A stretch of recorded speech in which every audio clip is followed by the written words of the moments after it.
and welcome to livealittlehigher.com. This week we begin the fifth and last book of the Torah, Devarim.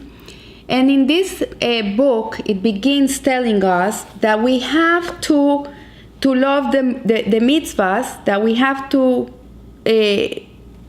view the mitzvahs every day as if they were new.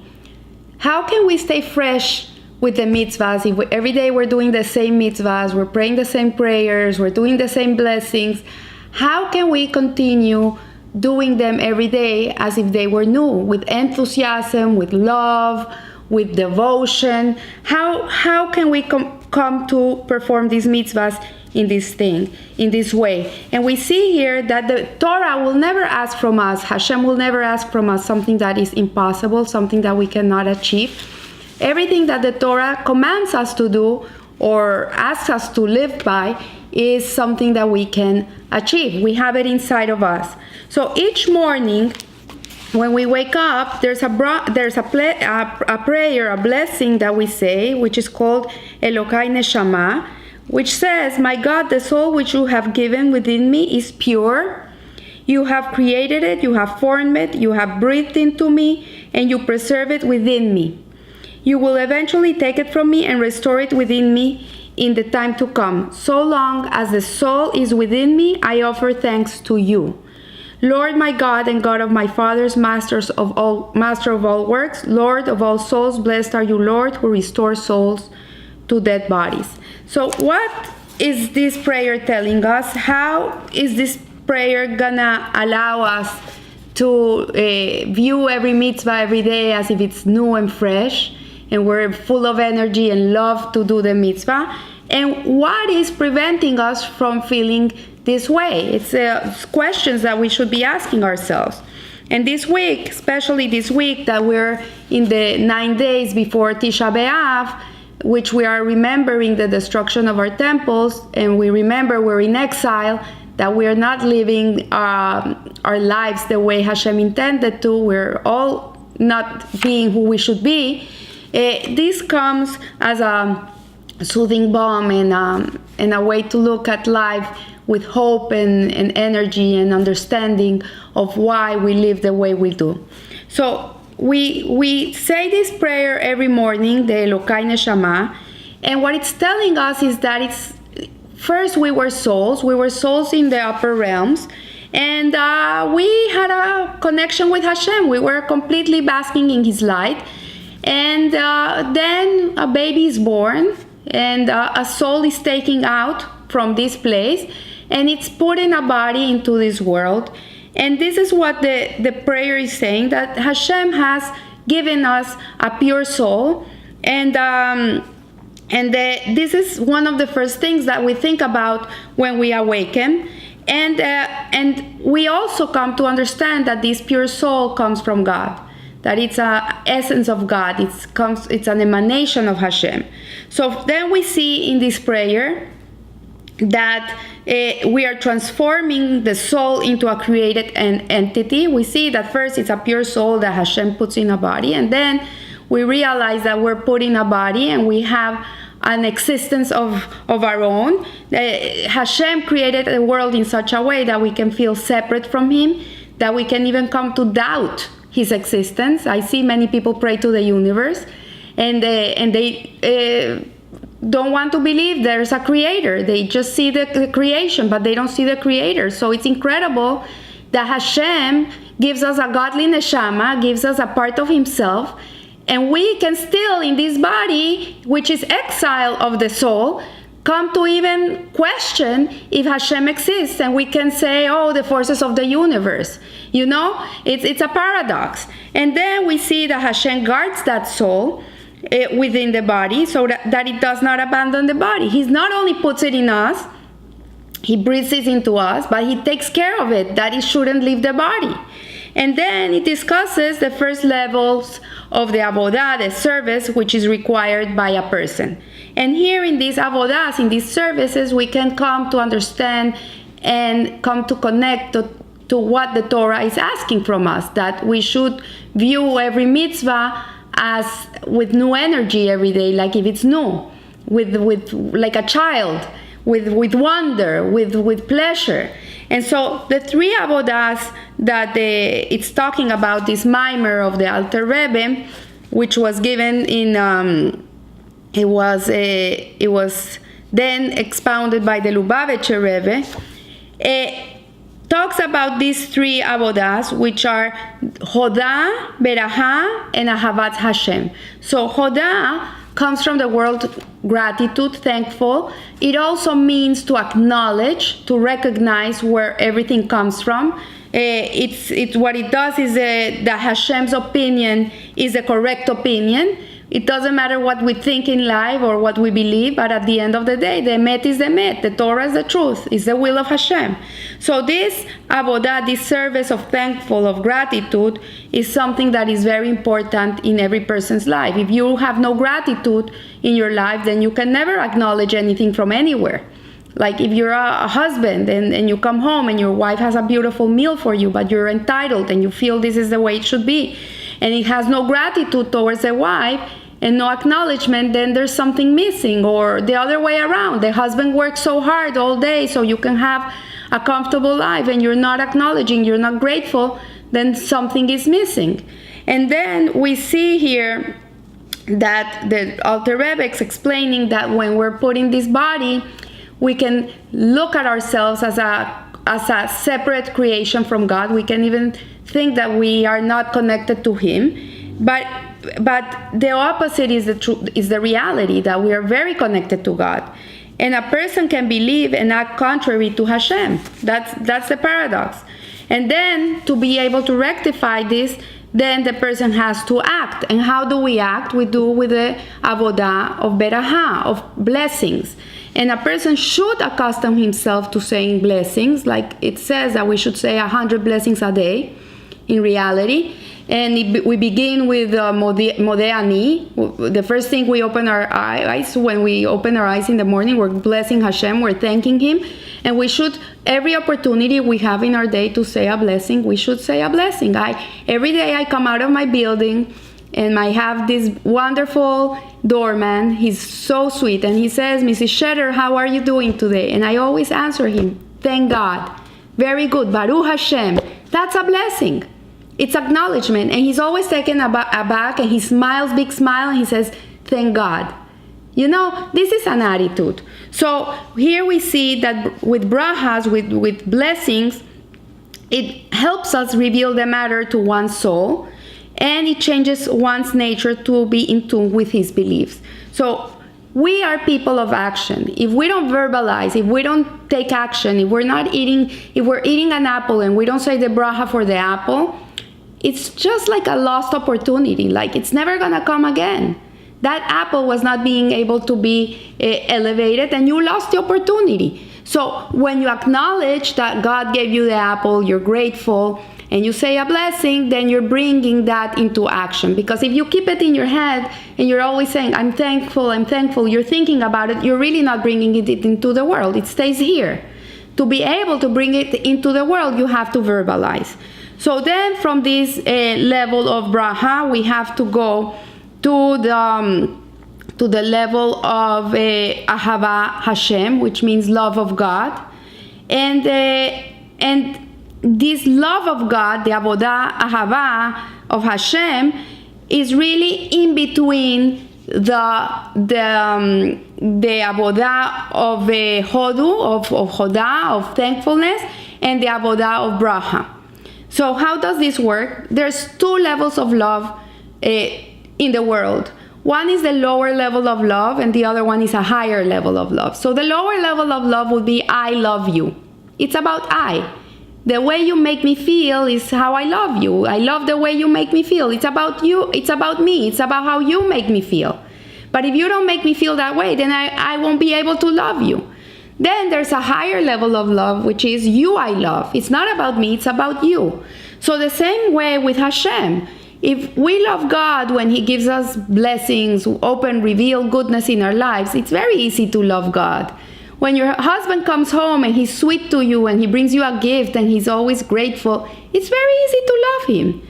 But to love someone that comes home and doesn't even look at you, or to love a God that you can't see, you can't feel, and sometimes sends you a lot of suffering, is very hard. So here the Alter Rebbe is explaining to us what this love of Hashem really means, and it's something that we have to develop inside of ourselves. It is natural to us, it's innate, it's there. It's not something that you have to invent and incorporate into your psyche. It's something that is embedded in you, but it's something that needs to be worked on and developed. And how do you do this? So it says that when a Jew down here performs a mitzvah, he's able to draw down God himself. That's what you're doing. When you're doing a mitzvah, you're connecting 100% to God, because you're doing his work in this world. It's part of his essence. When you're saying a blessing, it's Hashem's essence, what you're bringing into the world. When you're keeping Shabbat, it's Hashem's Shabbat. So you are being able to bring God into this realm, and you're creating a dwelling place for him, and this will attach you to the essence of God. So this should bring a person to great joy. He should feel a lot of joy. And then we see here that the problem is that in life we really feel is bitterness. We're bitter. So the bitterness is generated by our desire to be connected to God. It's not something that is bad. Bitterness, that feeling of bitterness, is a very good feeling, because what it means is that it's empowering you to connect to God. That's what so when a person is angry because of an injustice in the world, that person is not going to get depressed and go to bed and never wake up again. That person is going to do something that will transform that injustice. He's going to work for something. He's going to create an organization, and he's going to change the status quo of the world. So that bitterness is what empowers a person to really connect to God, and it's generated by the distance from God because we have that void inside, and we have a desire. The problem is that we manifest that void. We exchange it for the material pleasures and desires of the world, and then the problem is that won't bring us joy. It's the contrary. The more dresses you have, the more depressed you are, because you have nothing to wear. The more money you have, the more problems you have, So it doesn't mean it's bad to have dresses and have money, but you have to put it in the right context. You have to use them for Hashem. You have to elevate them and use it for Hashem. So the same time he must feel joy of fulfilling mitzvahs, is the bitterness of the distance from Hashem and the connection to the material world comes from the left side of the heart, from the animal soul, from the eye. And the joy will come from the right side of the heart, which is the godly neshama, and that will only come by fulfilling Hashem's will. So when a Jew is fulfilling Hashem's will, he is feeling joy because he feels the connection. So the greater the feeling of bitterness, the greater will be his feeling of joy when he is attaching to God through his mitzvot. So it's like a jumping board. The more you jump down, the higher you'll jump.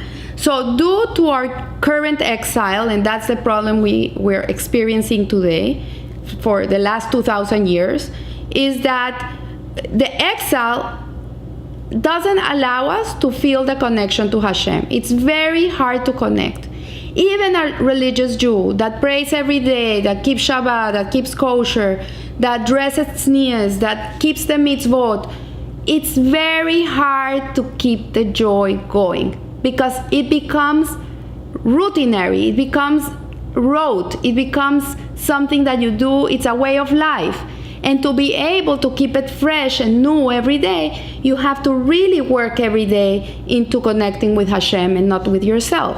And this is a job. It's a 24-hour job. So the reward of the mitzvahs come in the future. They're for the world to come. For when Mashiach comes, we're going to be rewarded for all the mitzvahs we are doing today here. Hashem sometimes sends us a little gift here and there, that like patting in the shoulder, saying, I love what you're doing. Thank you. His gratitude towards us for what we're doing. But in reality, this is not the reward of the mitzvah. The mitzvah is waiting. The reward is waiting for us. So how can we experience simha when we have a chest full of treasures and we cannot open this chest full of treasures yet? We have to wait.